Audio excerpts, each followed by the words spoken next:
Hi, my name is Derek Pierce. I am a principal at Casco High School, and I want to welcome you tonight to our 8th grade family night. We do have some language facilitation available, so I'm going to let Maureen Clancy from the Multilingual Office give you a sense of how that will work. Thanks, everybody. Welcome. Go ahead, Molly, to the next slide. Okay, if you're here and using a computer and you need an interpreter, you're going to look for the globe circled here in red on the bottom of your screen.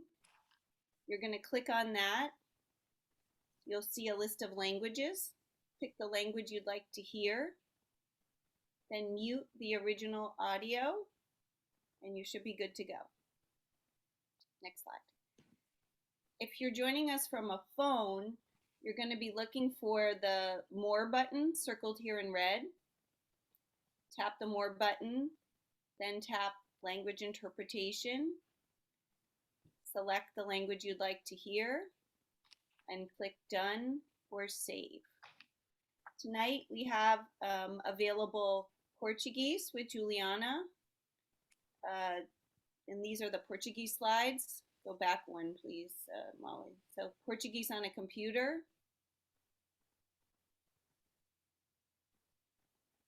All right, Portuguese on a phone.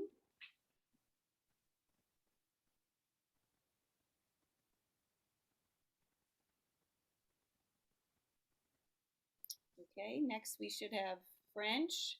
For French tonight, we have Monique here. And this is French if instructions if you're using a computer. French instructions for a phone access.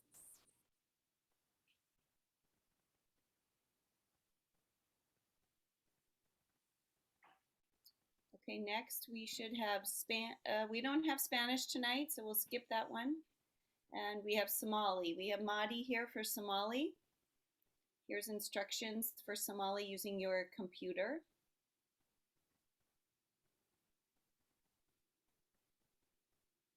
And Somali using a telephone. Or I should say a iPhone. And lastly tonight we have Thuy here for Vietnamese. And here's the Vietnamese instructions.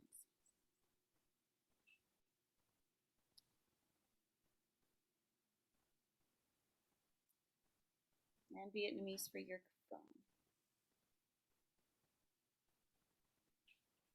Thank you, everyone. If you have any trouble accessing the interpreter information, please raise your hand or type it in the question and answer, and I'll do my best to assist you. Later on, when we switch to breakout sessions, if you need interpretation, please stay here in this space. Thank you. Thank you so much, Maureen. And thank you again to everybody who's come out tonight. We are very excited to welcome you. I wish we could, I'm here at Casco High School. I wish I could have you guys all here with me.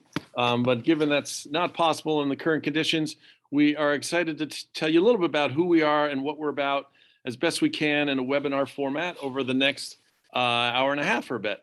We're going to start kind of at the end. We're going to show you a brief video, part of a video made by the class of 2020 that is a compilation of excerpts from what we call their final words. Each senior on the verge of graduation is asked to give a speech about who they are and what they're about and what they've experienced as students at Casco Bay High School. Then each student during graduation shares a sentence from their final word and gives kind of a collage of that class's particular zeitgeist. So we're going to see just a snippet of the class of 2020's final words.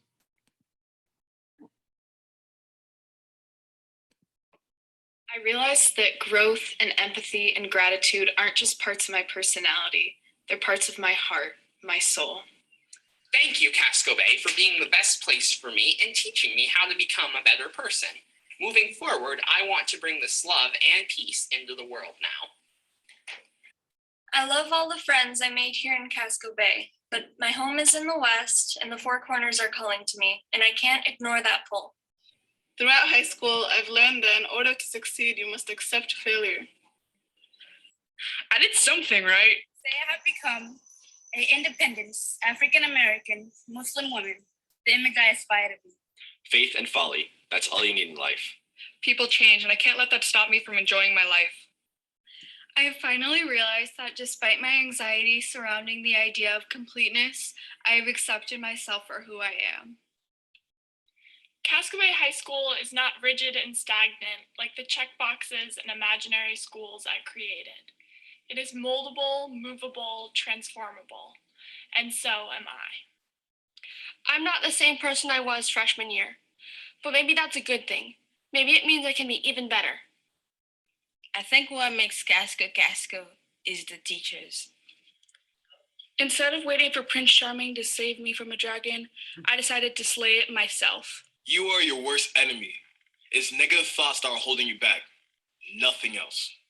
Regardless of where we are in the world, we will all grow upward toward the same sun, together in solidarity. Do away with your bias and stay humble.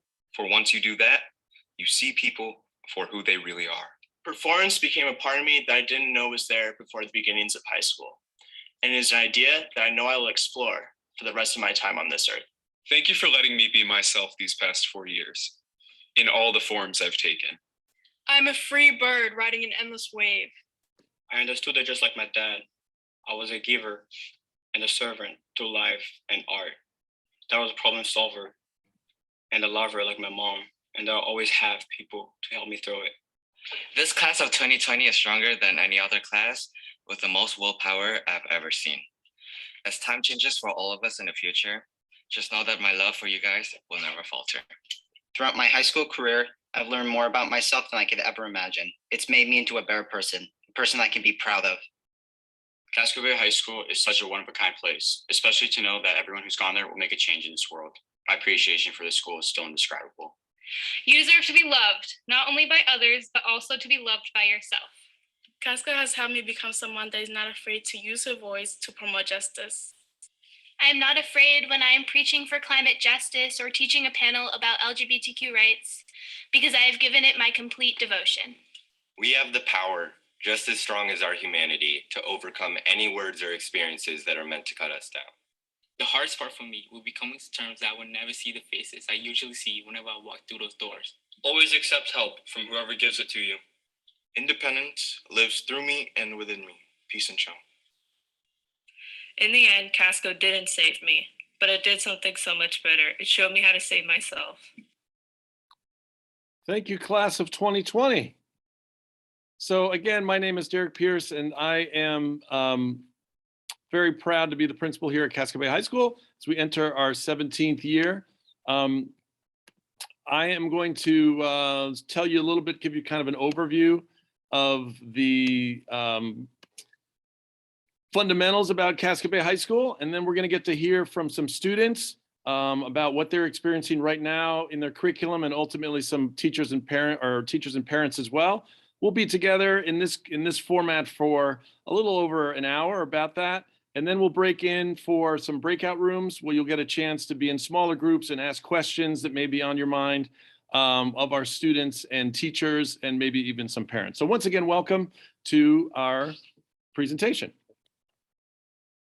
Our motto as a school is to get smart to do good. That comes from EL Education, a school network of what we're part. And that means that we see the value and purpose of education is to cultivate the greatness that we believe is within each student, to get them to be their absolute best selves and to use that incredible intelligence that they each have to do good in the world. We are, as you may know, about 100 students per grade level. We reflect the demographics of Portland Public Schools. Our school is built around what we call our 3 R's: rigor, relevance, and relationship. Our hope is to have school that is as rigorous as it is relevant, and as relevant as it is rigorous. And all of it begins with having your student feel well known and connected to other adults and connected to their peers in a way that allows them to feel like they can be their full selves at school. Expeditionary learning talks about student achievement in 3 ways. One way is common to most every school on earth, and that's mastery of essentials that'll get you ready for college and career. But they also speak of two other aspects of achievement. One is high quality work. Our hope is that each kid each year does work that blows them away, that blows you away, that blows their community away, and that expands their sense of what's possible, both for themselves and in their world. And it's also about character. We want to make absolutely fabulous scholars, but absolutely fabulous humans as well. We are proud to kick off the open house webinars that all the high schools are hosting over the next week or so. And there's a lot that's similar about our three high schools. And we are so proud to be able to offer Portland, Deering, and Casco Bay to you all as Portland residents. It's a unique piece about living in Portland, and we think one of the city's great assets that we can bring you three great high schools to choose from. All of us have the same graduation requirements. All of us have Chromebooks. All of us offer honors and AP work. All of us have a full range of sports, arts, and clubs to offer you.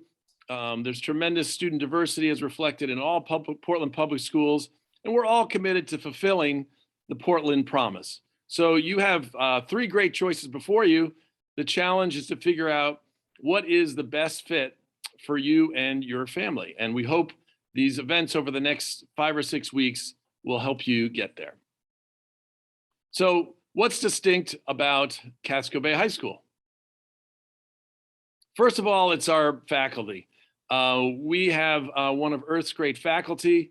They are absolutely wonderful, as you'll get a sampling of tonight, and they help distinguish us and are at the core of our success, of course, because of their not only deep love of teaching, but their deep love of your children. Then there are several pieces that are kind of structurally different about our school or distinct. Portland is celebrating its 200th anniversary this year, which is awesome, making it one of the oldest continuously running high schools in the country.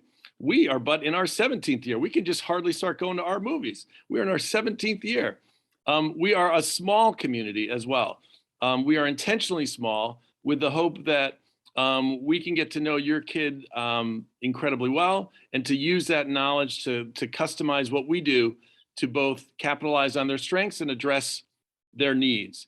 We also take advantage of the fact of being small to create ways that your student will interact with teachers in numerous ways. There's kinds of teams of teachers working with teams of kids so that they may be the same person who's their math teacher, might be their crew advisor, might also be operating with them in an academic support to really offer the possibility of deep relationships. And thirdly, we are what's called an expeditionary learning school, similar to Presumpscott Elementary and King Middle School. We are a part of this national school reform network called EL Education. And at the core of that are, in fact, learning expeditions. And when we talk about expeditions, the way we define it is it's doing real work for a real audience that will have a real impact. And a couple years ago, Maine Television did a piece that helps kind of exemplify what our expeditions are about. So we'll show that video and the lights will come on in the great space as well, I'm sure.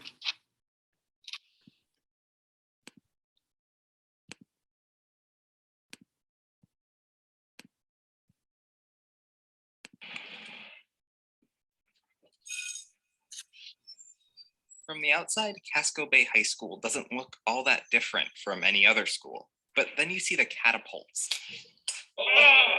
the weather balloons, and the week-long excursions to medical labs and songwriting classes. At the core of what we do, it's about kids doing something they thought they never could possibly do that expands their sense of what's possible for themselves and their world.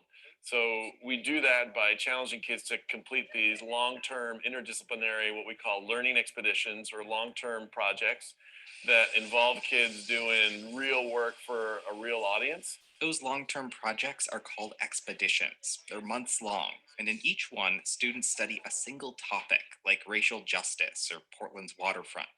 In every class, from English to science, educators teach their curriculum through the lens of those issues. In almost all these expeditions, kids are developing some new product or doing a presentation to a public audience or some kind of performance where they synthesize their learning and hopefully have an impact on the broader community. Let's kind of talk through the problem a little bit. You can see the effect of that learning in this science class, and specifically for Casco Bay students who have fallen behind and need to catch up. In a lot of schools, these kids might get parked in front of a computer or get handed some worksheets. But Casco Bay takes a different approach. The students learn equations and theories about physics. Then they build catapults to test their new scientific knowledge. 3, 2, 1. By the end of the week, the students even launch a weather balloon into space and track its progress. The fact that you didn't demonstrate it shouldn't be punishment. It should be an opportunity, another opportunity to learn. Should be novel, interesting, engaging, and memorable. Earlier this year, some of these students headed 300 miles north to Millinocket. For months, the school's juniors studied the past and future of the former mill town. By the time the students actually visited in May, they used that knowledge to create their own miniature documentaries. We're trying to kind of bridge the divide that people say that exists between northern and southern Maine. It's been really eye-opening to see how northern Maine lives, and I think everyone's going to come away from this with a better idea of how the other half of Maine is. Teachers say this work is possible because they can plan using standards and proficiency-based education. Instead of working by themselves in English or math class, staff work together and use the standards to create large projects like this. They're practicing interview skills, they're setting up the appointments with their interview subjects, they're learning a great deal about the experience of people who are in Millinocket right now. And there's all of these different inputs. It's not just sitting and reading and identifying. It's talking to people, being moved by people, feeling like you're part of something real. Over the past half-decade, Casco Bay's graduation rate has risen by more than 15 percentage points, with standardized test scores mostly above the state average. So thank you. So that gives you a sense of what our expeditions are about. I will tell you that we are planning to go to the Schoodic Institute and that area of Acadia National Park this year for our junior journey. We've been going to Millinocket, as was noted, but we're excited to be going to a new region of Maine this year with our juniors in April. So a few more things about what else is distinct before we get into what the seniors are, or excuse me, what the current students have been up to. So a huge part of what we're about is getting kids out in the field. They're not field trips, or what we call field work. So that students can interact with experts and with place-based learning to kind of deepen their knowledge in our expeditions. We do something called intensives. It's the way we do electives, and I think you'll hear more about that from Ornella later on. But twice a year, we stop absolutely everything, and kids do one course that lasts all day every week, or excuse me, all day every day for a week, and includes topics ranging from the forensic chemistry to songwriting. And they're mini expeditions that culminate within that week. So there's a songwriting performance, or there's a murder solved in the case of the DNA one. We are fundamentally built around relationships, as I noted, and at the core of that is crew. Every student belongs to a crew. That crew stays together for 4 years. It's about 14 students, and it really is, as you'll hear about a fair amount tonight, family at school. All our seniors devise their own expedition called the Senior Expedition, which you'll be hearing about from Devin in a little bit. All of our students are supported in applying to college. All of our students starting sophomore year have the availability beyond AP courses of doing actual early college courses at USM and SMCC.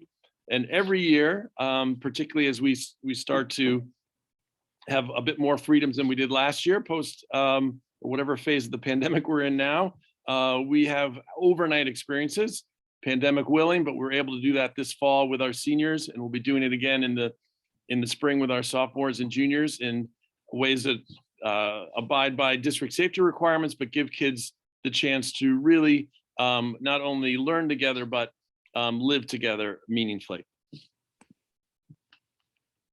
Ninth grade, there's a core curriculum that we have in 9th and 10th grade that then provides lots of options for students in their junior, senior year once they've met core requirements. All 9th graders take humanities, which is interdisciplinary English and social studies with an English teacher and a social studies teacher, but a unified course. They take geometry unless they've taken that, and they might take more advanced math. They've already completed a year of geometry, biology, a year of the visual arts, a choice of French, Spanish, Chinese. Our English language learners might have an academic language class. Special education students might have an academic strategies class to support them in core content. Every freshman is a part of a crew, as noted. Every freshman is a part of something called Casco Bay Quest, which is a orientation experience and typically an overnight out on Cow Island with ripple effect that kind of speeds up the process of learning about high school and learning about one another. And those intensives I spoke to you about. Also, every student has the ability to exceed the standard in each and every course at Casco Bay High School. And there are there's particular exceeds reading and exceeds math option for freshmen. So now we're going to transition to what our students have been up to so far this year. And we're going to get a little glimpse from each of the grade levels. And we're going to start with our very courageous ninth graders. And we're going to hear first from Ella, who's going to tell you a little bit about what crew has meant so far in the ninth grade.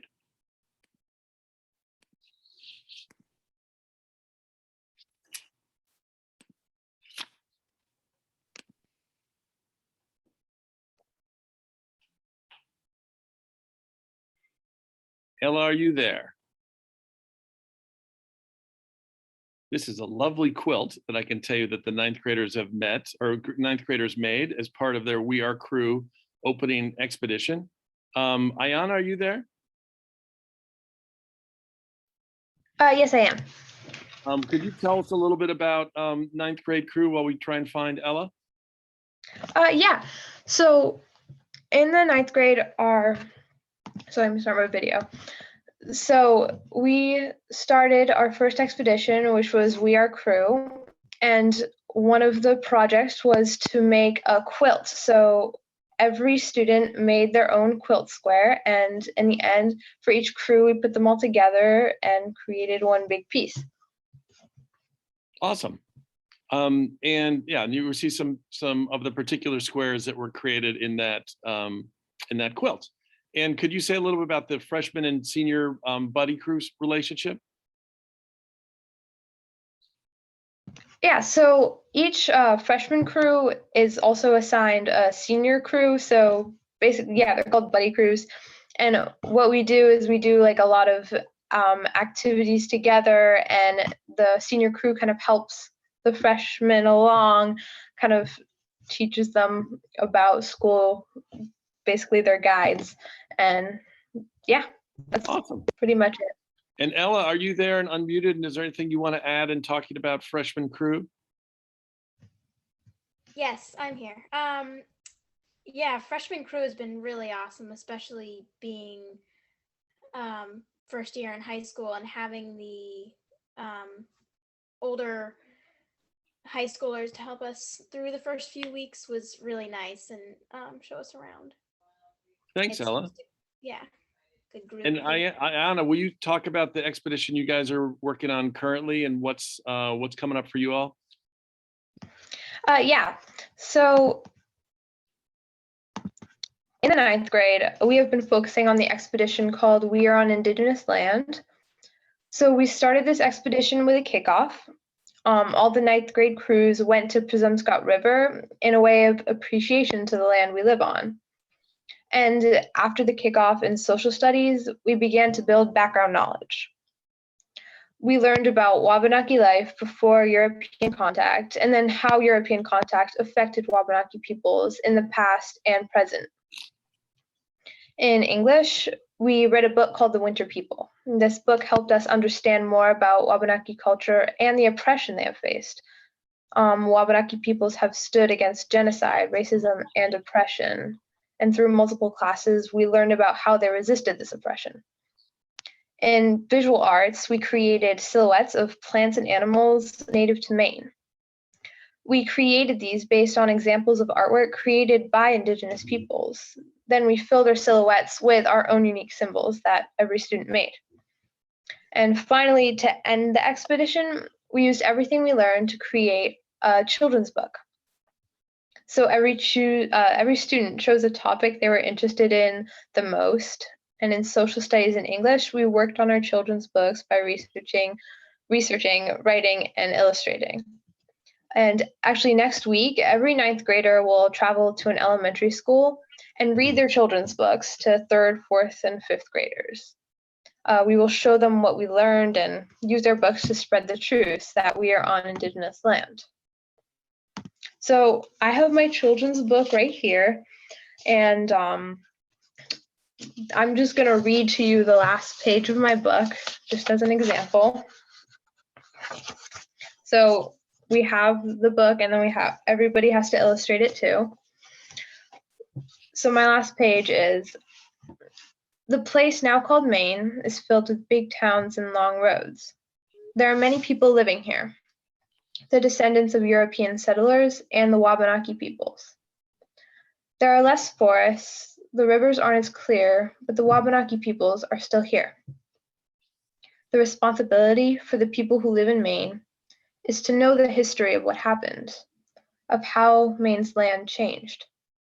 Learn the truth, advocate for the environment, be thankful for what you have, and respect nature. So that's just a little preview into the ninth grade expedition. Awesome, Ayanna. Thank you so much. And we look forward to seeing the entire collection that you guys create next week. And we'll be sharing at Talbot and Ocean Avenue, I believe, in third, fourth, and fifth graders. They're in for a huge treat. Now we're going to hear a little bit from the 10th grade. We have Tatsuo and Olivia here to tell you about the project that they have culminating actually this Thursday night called Brave Spaces, Brave Voices. Olivia and Tatsuo. Yeah, so in this expedition, we are learning about racism and its history in America. Our final project was to create podcasts, and our expedition is called Brave Spaces, Brave Voices. It was an opportunity for students to create and share podcasts about monumental figures in the book Stamped Racism, Anti-Racism, and You, which is by Dr. Ibram X. Kendi and Jason Reynolds. The book provided new perspectives on monumental figures, their beliefs, and explained motivation through the lens of classifying their actions as racist, anti-racist, assimilationist, or segregationist. The book is presented as a distinctly non-history book, meaning it makes connections accessible to high school students. Students have paired up to create podcasts and have each done their own interpretation. This podcast left a lot of room for creativity, which is a trademark of Casco expeditions. And the goal of this project was to ultimately create easily accessible resources to fabricate a more anti-racist future.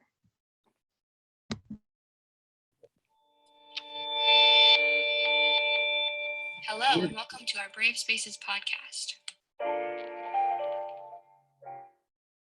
I'm Tetsuo. And I'm Olivia. In this podcast, we will be discussing historical figures in the book Stamped Racism, Anti-Racism, and You by Dr. Ibram X. Kendi and Jason Reynolds. More specifically, what effect poets and their poems had on America. Today we'll be comparing and contrasting Audre Lorde and Langston Hughes.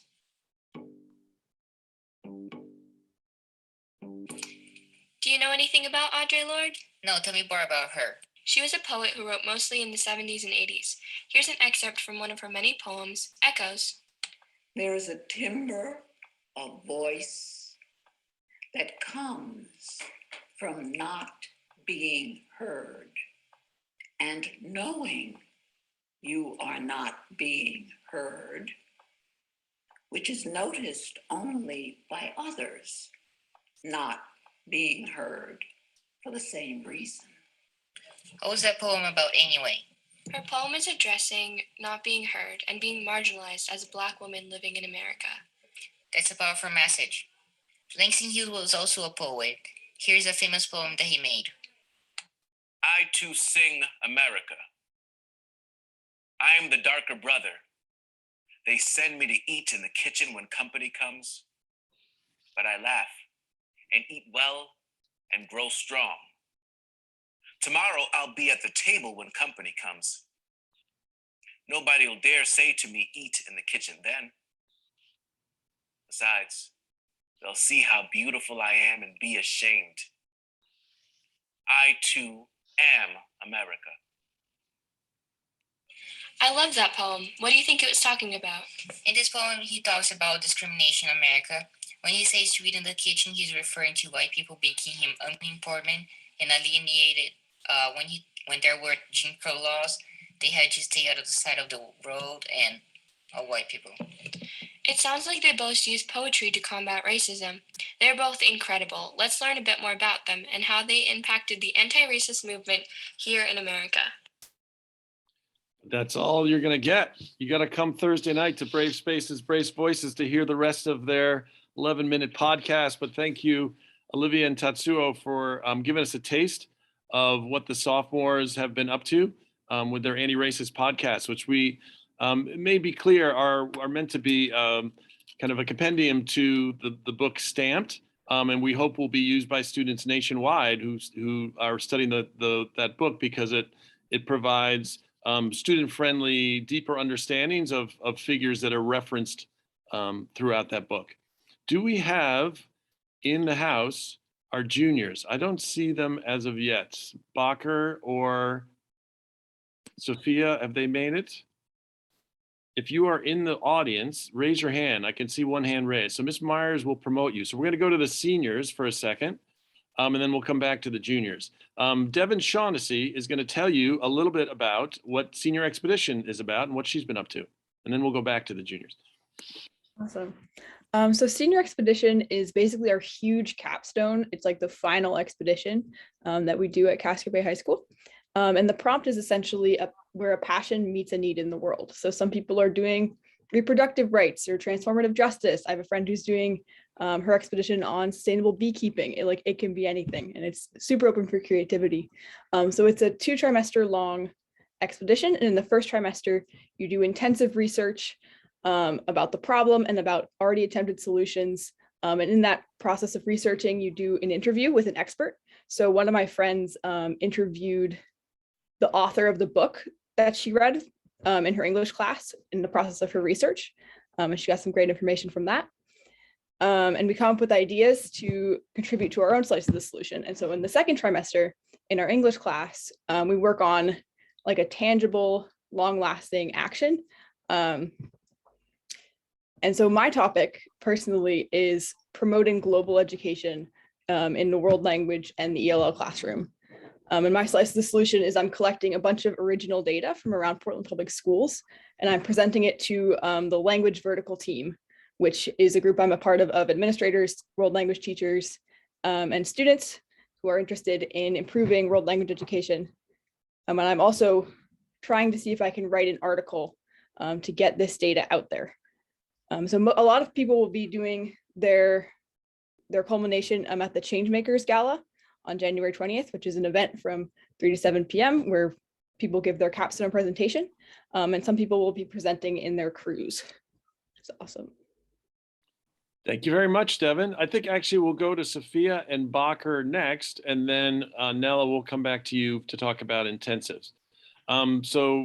Expeditions typically are driven by social studies and science content, and then use math and English as some of the skills necessary to produce the products that the kids will be developing. So there tends to be one humanities centered expedition and one science centered expedition at least each year.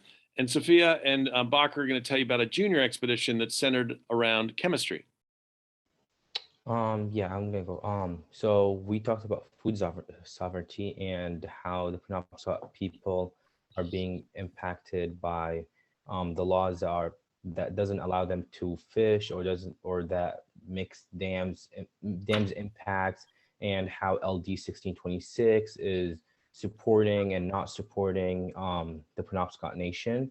And each group was able to do an educational and a government-based, basically, or like some research based on science, and we send it to, I guess, our representative Sam Sacker or something. I forgot his name, but we send it to him, and we educate like kids in elementary schools about LD 1626. Some of us wrote books, some of us did slideshows, And we also teach the adults about what are the impacts of LD26. And what is LD26, Parker? It's a type of an act that was passed out. It's like it's been through a lot of process from 1980 or something, and it's been changed like since then, and it kept changing every year. And it happened in 2015 with a case against Janet Mills, and it's just they're trying to figure it out what LD 1626 should be all about. If it should be helping the Penobscot Nation or should not help Penobscot Nation. That's what it basically is about. And did you guys get any response to your letter? Yeah, Sophia's going to talk about that. That's something I'm going to go more in depth about. And for our group specifically, we wrote a letter voicing our support towards LD 1626 and the Penobscot Nation sovereignty right to manage the land, including the rights to remove the dams on the Penobscot River. We contacted 6 legislators and in our district and 2 local newspapers. And we wanted the legislators not to just see our project, but to also see our support for the LG 1626. And luckily we were able to get 2 responses. We didn't really expect to get any, but it was a shocker when we got it in class. Felt really good. And we also made a slideshow for more information that we also sent to them. And the slideshow was also used to educate our classmates and just every citizens and everyone around. That's Thanks, it. Thanks, Sophia. Thanks, Parker. And was also used, the 11th graders' work was used to help kick off the 9th grade We Are Indigenous Land expedition, which was awesome. So now we're going to hear from Nella, who's going to tell us a little bit more about this thing called intensives, which are expeditions in miniature, which I mentioned a little bit earlier tonight.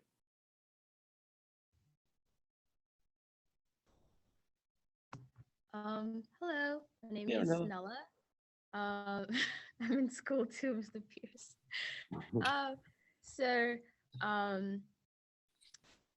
twice a year, we stop our regular classes and attend mini courses all day for a week. And that is called intensive. Our intensives are high interest, standard based. Over my 3 years, I've taken songwriting with a musical group from Yarmouth and dance with our formal math teacher, Ms. Natarajan. But sadly, COVID hit, so I missed the opportunity to take my intern scholarship during my junior year. But I'm looking forward to taking swimming intensive with my career advisor, Ms. Applebaum. I would learn to swim and I would learn to swim, and I would also make a children's book about the importance of swimming to share with elementary school children who are about to take their swimming lessons themselves. I hope to inspire them and help them get over their fears they might have. Intensives are fun. They grant credit in particular subjects areas.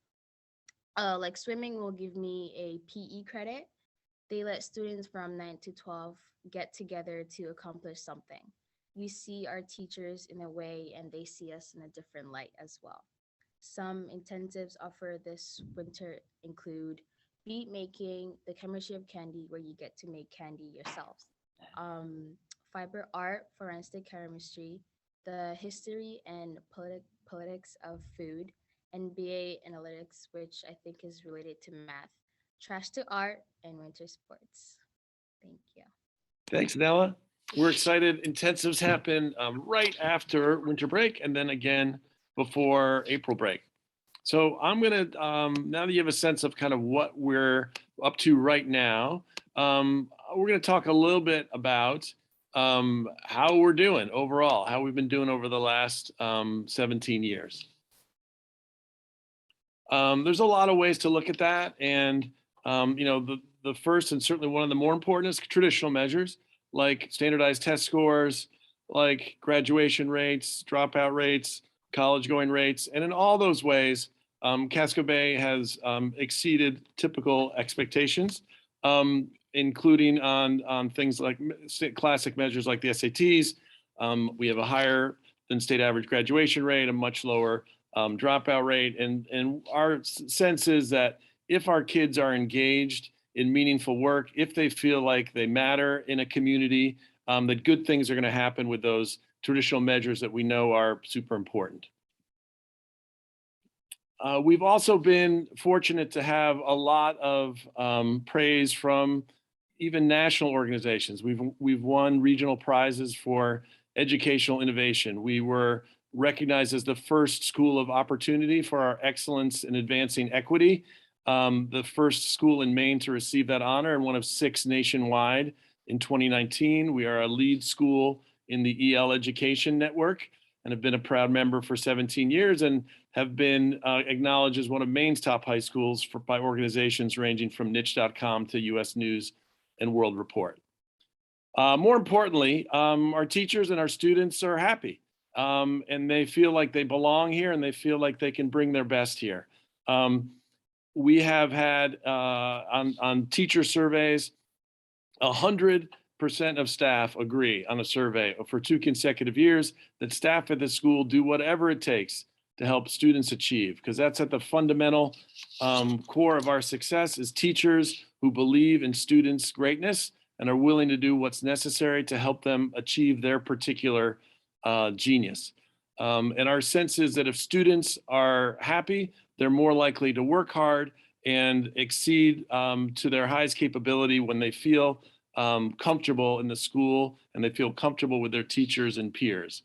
And we very much believe that parents are partners in this process, and we want our parents actively involved in supporting our students and supporting our community to push us to be even better. 17 years later, the majority of the 11 founding teachers are still at Casco Bay. We know a lot of startup schools struggle to maintain their excellence, and we have been fortunate to buck that trend and are proud of both our evolution and our history. So how are we doing in a bigger picture?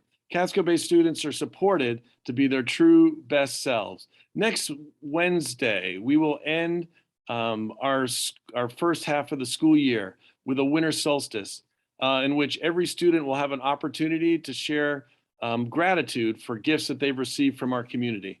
And I can tell you that as over the first 16 years that we've done this, the full range of kids stand up and express thanks, express actual, genuine, authentic gratitude for their teachers, for their peers. And it's a remarkable way that both reflects our community and helps create community. Casco Bay students are embraced by a caring, intentional community. And that's what leads to that expression of gratitude. You've heard about our crew and our grade level teams. We gather each week for full school meetings. This year we do them partially live and partially live stream so everybody can experience them at once, but they're a chance to celebrate great student work and to come together and learn from and with one another. Our rituals as a school are things that we most talk about, reflect our noblest values.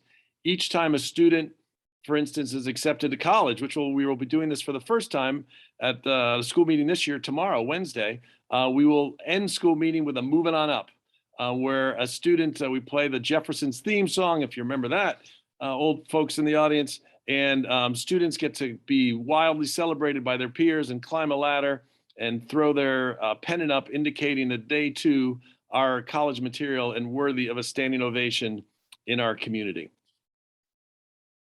Casco Bay students are challenged to achieve their particular personal best. We know that each and every student deserves a respectful level of challenge each and every day. That's reflected in the fact that 50 to 60% of our students graduate with actual college credit from high school.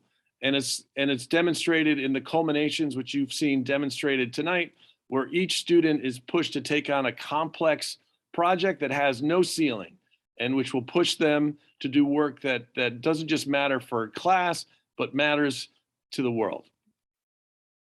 And Casco Bay High School students are ready for college. This Friday, you are welcome to come down to City Hall at 2 o'clock, where we will partake in our 10th annual March to the Post Office to celebrate the fact that every single member of the class of 2022 will have applied to college by then. And the entire school will greet them at the other end. The mayor will greet them.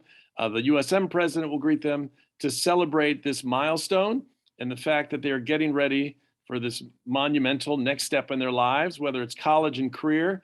We don't expect every single student will go to college next year, but we want them all to know that they're college material and to have that option. And 98% of our graduates have been accepted to college over our first 11 graduating, or now 13 graduating classes. Finally, Casco Bay students produce quality work that matters. As I've noted, we've received recognition as one of 20 deeper learning schools in the nation. In the class of 2019, produced a full-length documentary produced by 90 students that was aired on Maine television. The class of 2020 had students in it who were instrumental in convincing the city council and the school board to adopt solar array or be a part of solar cooperatives around the state. That means the city and the school department will be, within 2 to 3 years, entirely carbon neutral in their energy use.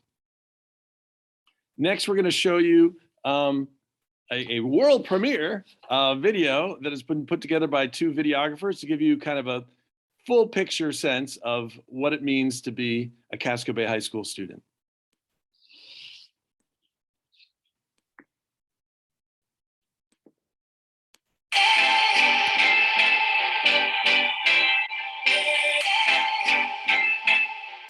I think the vibe here is just be yourself. You're really free to do as you want. If you want to experience where you can truly be yourself, express yourself, and really want to share with other people who you are, Casco is going to be great for you.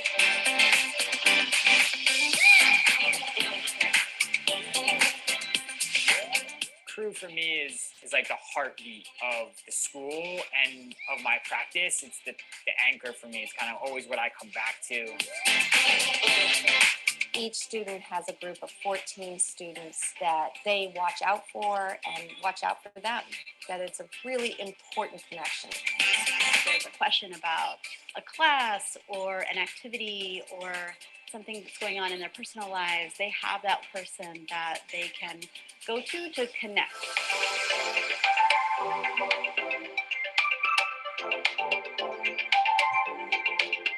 What gets the students most excited is that moment of authentic learning when they forget their students.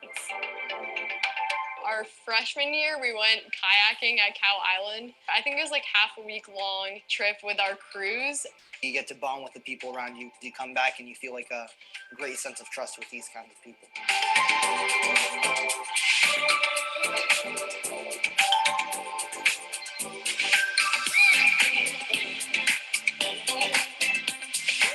I came to Casco because they talked a lot about community when we had our open house, and also because it seemed like a bunch of the expeditions they did had a big impact on like actual things that mattered.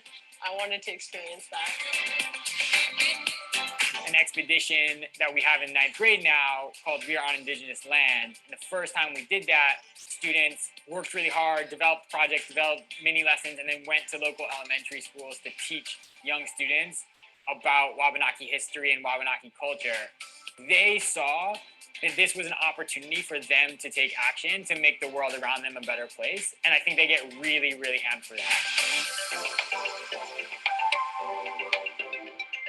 Our principal, he has this way of like bringing people together and always happy and smiling around the whole school. His energy just like transfers to all the other students. They get you excited for learning.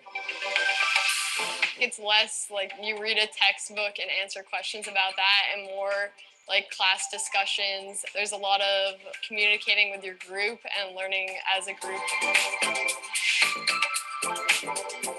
It's all about getting outside of your comfort zone, learning that you can do more than you know. Casco Bay doesn't let you stagnate. There's always a next step. For my next stage in college, I feel like it'll be an easy transition there. And I feel like they've prepared me academically and personally in improving who I am and trying to be the best that I can be.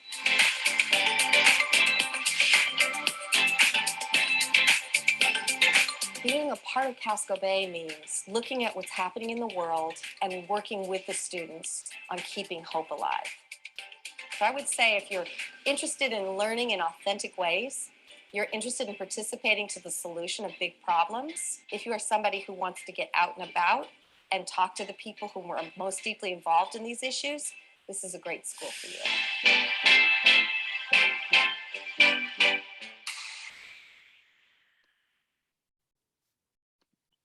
Very cool. That was the world premiere. I hope you guys enjoyed that. And thanks, Grace Valenzuela and the crew that put that together. So that question again, who should be a Casco Bay High School student? And the answer from our perspective is you, if you want to be. Here's how it goes. If you're interested in a small school with big opportunities for student voice and choice, and if you value the kinds of things that we've been talking about here tonight, rigor, relevance, and relationships in your education, then we might be a great spot for you. And so here's some details about what's next. There's a visit day at our school on January 13th for all Portland Public School 8th graders. It will sadly be a webinar. It won't get to be in person for reasons of COVID. There'll be a similar day at Portland and Deering High School that same week. By January 18th, the following week, is when, if you are interested in attending Casco Bay High School, you should turn in what's called our lottery or high school choice form, and you can turn that right into your middle school guidance counselor. If you are not a Portland Public Schools 8th grade family, you can send that directly to us here at Casco Bay High School. It doesn't matter if we receive that form tomorrow or January 18th, they're all counted equally as long as we receive it by the 18th. We will have a lottery if necessary. If we have more than the 100 students for our 100 spots, it's actually 97 for our class of 2026. We'd have that before the end of January. And then once our class is settled in May, we will have our orientation.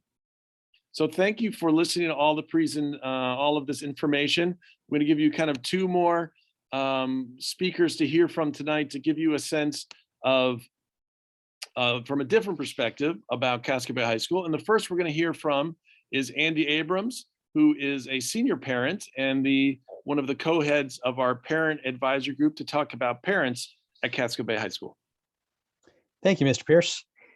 Welcome, everyone, and we're glad that you're here and interested in Casco Bay High School. Parents at Casco Bay High School are welcome to participate, and the parent advisory group, which we call PAG, is one way of doing that. We define parent in the broadest sense, so this could be a parent, a grandparent, any committed adult to kids that have a connection to Casco Bay High School. So we do a lot of the same things that a PTO does, but actually a whole lot more as well. We do the typical fundraising activities that are part of most schools. In our case, we're raising money to support those extra special programs that make Casco Bay High School a little bit different, such as Junior Journey and Freshman Quest, etc. We have monthly meetings, and any parent is invited to join us. We have education sessions along with those meetings, and I just thought I'd go through a couple of those education sessions that we've had in the last year that might be of interest. We focused on remote learning and ways that parents can help their students to adjust during COVID. We've had sessions on social media and had students present to have a dialogue between parents and students about social media. We've evaluated teacher grants, and these are above and beyond grants that teachers have requested of PAG to help fund the things that they're passionate about or expertise that they want to bring to the students. And then finally, we've also had some really good sessions with Mr. Pierce this year, where parents have had a direct line to have a dialogue about all of the things that everyone was worried about with COVID and policies and how the school was going to handle things. And so it was a unique opportunity, and we're very fortunate to have Mr. Pierce, who's very educated about all these issues and has all the answers to provide as well. In addition to that, we provide a whole bunch of different ways for parents to interact and get involved. We've added some volunteer coordinators this year to identify different ways that parents can get involved, not only from plugging people into certain events, but also understanding how parents would like to volunteer. So for instance, if you can only give 1 hour during the entire school year, and it's at a time that is not 5 o'clock in the afternoon, we can find a way and a place for you to get involved. So we'd love to have your kids come to Casco and love to get to know you and have you get involved so we can expand this community and further all the things that make it beyond just a regular school, but a community as well. Thank Thanks you. so much, Andy. Thanks, Andy. Next, we're going to hear, and finally, before we break into the question and answers, and thank you so much for your patience, we're going to hear from one of our faculty members who's also serving a double role as a parent. I have been fortunate enough to have get to share my high school with my two daughters, and it's a really singular experience to get to observe their teenage years up close. And right now, Alberto Morales, our 9th grade English teacher, has 2 of his children here. So he's going to tell you a little bit about what he's been experiencing as both teacher and parent at Casco Bay. Hi, everybody. Welcome, and thanks for your time. Super excited to be able to talk about my role as a parent. I, as Mr. Pierce said, am the 9th grade English teacher, and I've been here now for about 11 years. And my son is a senior, and I also have a daughter that's a sophomore right now.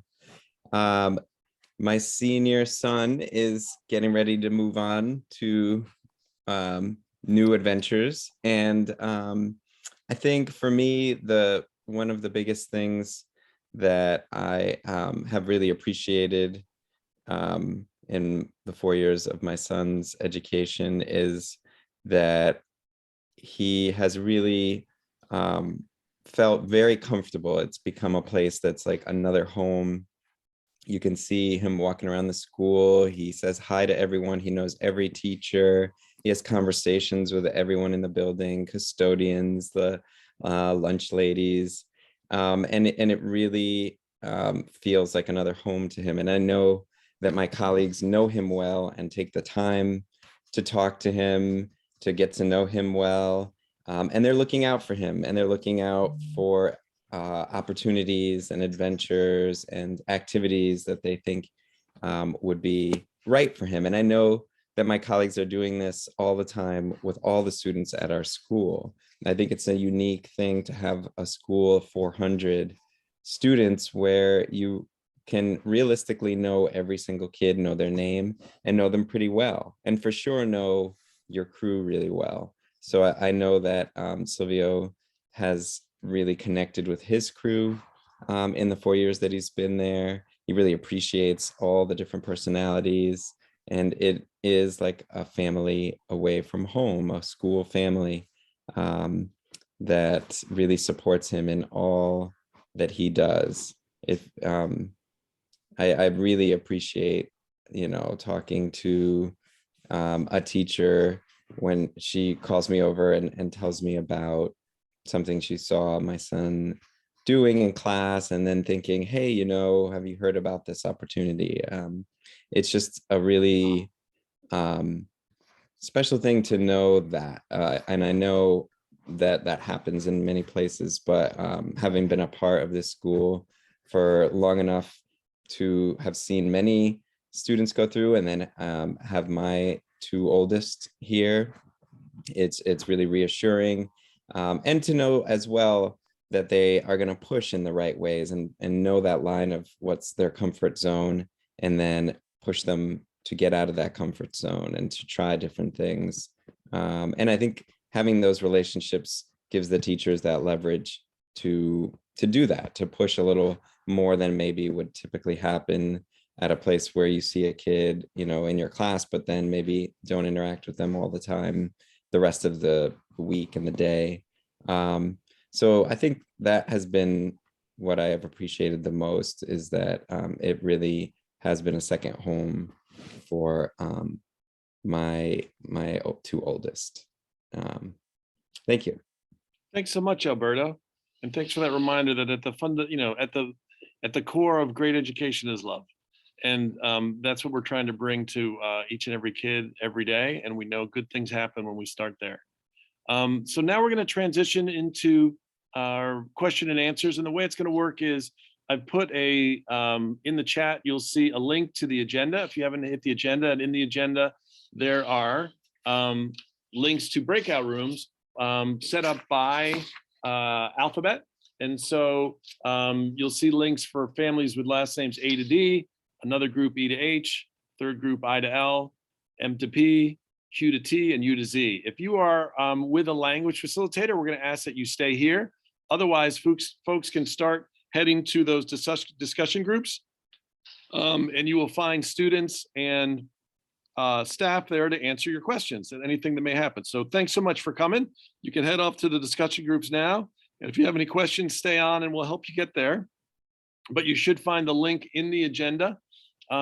Student panelists are welcome to join one of the discussion groups as well if they can hang out and join the students, and you can pick a room connected to your last name. And again, language facilitators, you guys stay right here, and parents working with language facilitators stay here, and we'll do our Q&A right here. Ornella and Sophia Chouinard, stay with me. Molly, if you wouldn't mind promoting Sophia Chouinard, you may see in the participants. Otherwise, participants may head off to your discussion groups. Thank you so much for coming.